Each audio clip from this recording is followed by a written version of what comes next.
पिंपळनेर महाविकास आघाडीचे ईव्हीएम सुरक्षा निवेदन डॉक्टर प्रतिभा देशमुख चौरे यांच्यासह प्रमुख नेते उपस्थित।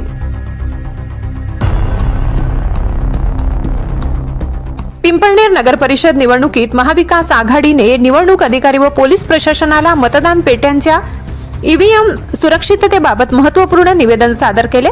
नगराध्यक्ष पदाच्या उमेदवार डॉक्टर प्रतिभा चौरे यांच्या नेतृत्वाखालील शिष्टमंडळाने ईव्हीएम ठेवलेल्या स्ट्रॉंग रूमच्या सुरक्षा व्यवस्थेची आणि मतमोजणीच्या अखंड पारदर्शकतेची मागणी केली।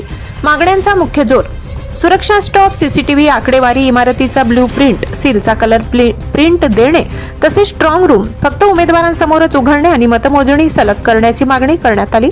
निवेदन देताना उपस्थित मान्यवर डॉक्टर प्रतिभा चौरे यांच्यासह संदीप देवरे, दत्तूभाऊ गुरव, तुषार गवडी, मंगल धुमाळ, शाहीन शेख, अहिराबाई देसाई, दत्तात्रय बागुल, सुनील राऊत, शोभा ठाकरे, महेश वाघ आणि ज्योती अहिरे हे प्रमुख पदाधिकारी यावेळी उपस्थित होते। महाविकास आघाडीच्या निवेदनामुळे प्रशासनावर निवडणुकीच्या शेवटच्या टप्प्यात सुरक्षा व्यवस्था अधिकच कडक करण्याचा दबाव वाढलाय। Bureau report, Pimpalner. सहसंपादक अनिल बोराडे। बंधू भगिनींना आणि संपूर्ण महाराष्ट्र राज्याच्या मतदारांना नमस्कार। मी महाविकास आघाडीतर्फे नगराध्यक्ष पदाची उमेदवार प्रतिभा प्रकाश चौरे, माझ्यासोबत आहे सगळे आमचे नगरसेवक। आम्ही या ठिकाणी आपल्या पोलीस स्टेशन असेल, अप्पर तहसील असेल आणि नगर परिषद, निवडणूक आयोग यांना पत्रव्यवहार केलेला आहे। कारण तडकाफडकी जी 2 तारखेला आपण मतदान झालं आणि 3 तारखेला मतमोजणी होती ती पुढे ढकलण्यात आली। त्याबाबत आम्हाला थोड्याशा ज्या काही गोष्टींच्या मागण्या आहेत, कारण आम्हाला असं वाटतंय दाल में कुछ काला नहीं, पूरी दाल ही काली है और कुछ तो गडबड है दया, अशा प्रकारचं आम्हाला थोडंसं संशयास्पद वाटत आहे। स्ट्रॉंग रूम विषय आणि आमच्या मतपेटी जिथे मतदार राजांचे मतदान आपण त्या ठिकाणी ठेवलेले आहेत, जे बहुमूल्य आहेत आमच्यासाठी, तर तिथे जी व्यवस्था आहे, यंत्रणा आहे, तर त्या यंत्रणेच्या बाबतीमध्ये अजूनही पाहिजे तशी व्यवस्था केली गेली नाही। चौफेर लाईट नाही आहेत, पाठीमागे लाईट नाही आहेत। अजून दुसरा एक रस्ता आहे जिथून जाता येता येऊ शकतं।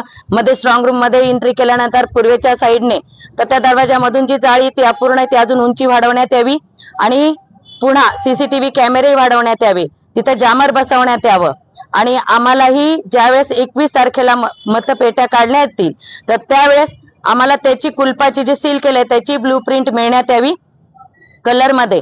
आणि याचं सुद्धा आहे की जेवढं ITI कॉलेज आहे त्याचाही आम्हाला नकाशा मिळण्यात यावा आणि आम्हाला टेंट लावून तिथे थांबण्याची आमच्या पदाधिकाऱ्यांना त्या ठिकाणी व्यवस्था करावी, परवानगी देण्यात यावी। अशा अनेक गोष्टी घेऊन आम्ही हे निवेदन आज सर्वांमार्फत देत आहोत आणि लोकशाही आणि संविधानाचा खून होऊ नये, लोकशाही जिवंत राहावी। कारण डॉक्टर बाबासाहेब आंबेडकर नेहमी म्हणत की संविधान चालवणारे हात जर चांगले असतील ते नक्की विकास करतील, पण ते हात जर चांगले नसतील तर त्याचे परिणाम सुद्धा वाईट होतील। एवढंच म्हणतो, जय संविधान, जय महाराष्ट्र, जय संविधान। आणि हे जे निवेदन आहे आम्ही अप्पर तहसील कार्यालयाला, निवडणूक अधिकाऱ्यांना, नगर परिषदेला, त्याचबरोबर पोलीस कर्मचारी जिथे त्यांना प्रमुख हे दिलेलं आहे सिक्युरिटी, त्यांच्याही ड्युट्या कशा असणारे आणि आम्हाला स्टाफ पण कमी वाटतो आहे, तर त्याच्यामध्ये सुद्धा वाढ करण्यात यावी आणि जेवढेही पदाधिकारी भेट देण्यास येतील त्यांच्यासाठी एकच वेळ नियोजित करण्यात यावी। कोणी केव्हा येईल जाईल याची परवानगी नको, 2 वेळा ठरवून देण्यात याव्या। त्या वेळेमध्ये सगळ्या पक्षाचे पदाधिकारी जे असतील उमेदवार त्यांनी यावं, एकाच वेळेस तिथे परीक्षण करावं, अशी आमची यांना विनंती आहे। जय हिंद, जय महाराष्ट्र, जय संविधान, जय लोकशाही।